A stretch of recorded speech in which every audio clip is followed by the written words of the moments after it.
বিষয়বস্তু দ্বিতীয় লাইনে দেখবেন লেখা আছে সংকটের মুখে দেশ।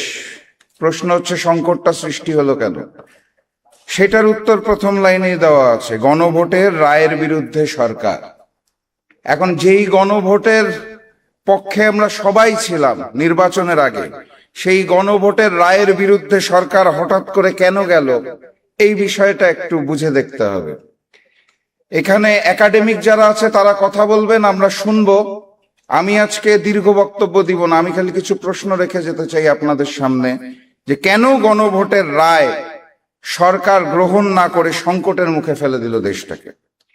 আমাদের যে কথাগুলো কেউ বলবে না, সেই কথাগুলো আমি একটু আপনাদের ধরিয়ে দিয়ে চলে যেতে চাই। প্রশ্ন হচ্ছে, ক্ষমতার পালাবদলের পর আমাদের ডিজিএফআই কেন ভারত ভ্রমণের প্রতি এত গুরুত্ব দেওয়া শুরু করলো? পররাষ্ট্রমন্ত্রী ক্ষমতায় আসার পর প্রথম রাষ্ট্রীয় সফর কেন ভারতে করে? আমাদের ম্যানেজ বোর্ডের প্রধানমন্ত্রী কেন তার প্রথম রাষ্ট্রীয় সফর ভারতে হবে বলে অলরেডি ঘোষণা দিয়েছেন? এত জায়গা থাকতে কেন ভারত থেকেই ট্রেনের কোচ আমদানি করার পরিকল্পনা করা হয়েছে? যেই ভারতে সার নাই, তারা চায়না থেকে সার আমদানি করছে, সেই ভারতের কাছে যাদের নিজেদেরই নাই, তাদের কাছে আমরা কেন সার চেয়ে প্রস্তাবনা পাঠাচ্ছি?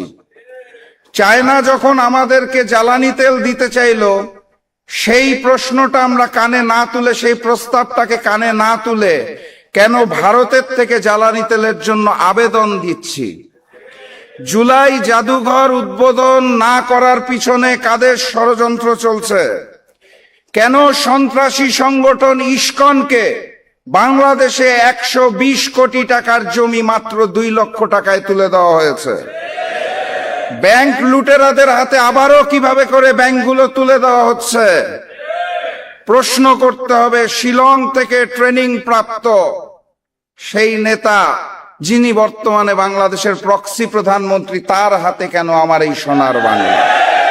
সংগ্রামী সাথী এবং বন্ধুগণ, আমরা আকাশে ওই ঘুড়িটাকে দেখতে পারি, ঘুড়ির সাথে যেই সুতাটা থাকে তার কিছু অংশ দেখতে পারি, কিছু অংশ পারি না। সেই সুতার মধ্যে থাকে ডিপ স্টেট, সরকার, কমিশন, প্রশাসন, মিডিয়া। কিছু কিছু অংশ দৃশ্যমান হয়, কিছু কিছু হয় না। এই ঘুড়ি আর সুতার পিছনে যেই নাটাই থাকে, সেই নাটাইটাকে আমরা দেখতে পারি না। বাস্তবতা এটাই, ক্ষমতার পালা বদলে ওই নাটাইটা এই মুহূর্তে আবারও ভারতের হাতে চলে গিয়েছে। এখন প্রশ্ন করতে পারেন, ভারত কেন গণভোটকে মানতে চাইছে না? কেন তারা জুলাইকে ভয় পাইছে? কারণ খুব সাধারণ। অগাস্ট মাসের 5 তারিখে শুধুমাত্র ফ্যাসিস্ট শেখ হাসিনা এবং আওয়ামী লীগের পতন হয়নি, সেদিন ভারতীয় আধিপত্যবাদ বাংলার জমিন থেকে পরাজিত হয়েছিল। তারা নতুন করে সেই আধিপত্যবাদকে ফেরত পেতে চায়। আমার 2 ছোট ছোট সন্তান আছে, তারা যখন দুনিয়াতে আসে এবং বড় হওয়া শুরু করে, আমি তাদের শিক্ষা দিতাম। যখন পড়াতাম, আমার মনে আছে আমি বলতাম, A for apple, B for ball. Hindustan, Bharat আমাদের শিখাতে চায় A for Awami League, B for BNP. ভারতের পরিকল্পনায় আওয়ামী লীগের অসমাপ্ত কাজকে পূরণ করার জন্য যেই বিএনপি দায়িত্ব গ্রহণ করেছে, সেই বিএনপি এবং ভারতের আধিপত্যবাদকে আমরা মেনে নেব না ইনশাআল্লাহ। কথাবার্তা পরিষ্কার। 1 জুলাই গিয়েছে, আরেক জুলাই আসবে। এক গণ অভ্যুত্থান গিয়েছে, আগামী গণ অভ্যুত্থান আসতে যাচ্ছে। যদি না হয় সংসদে, সমাধান হবে রাজপথে। নতুন গণ অভ্যুত্থানের প্রস্তুতি নিন, দেখা হবে বিজয় ইনশাআল্লাহ।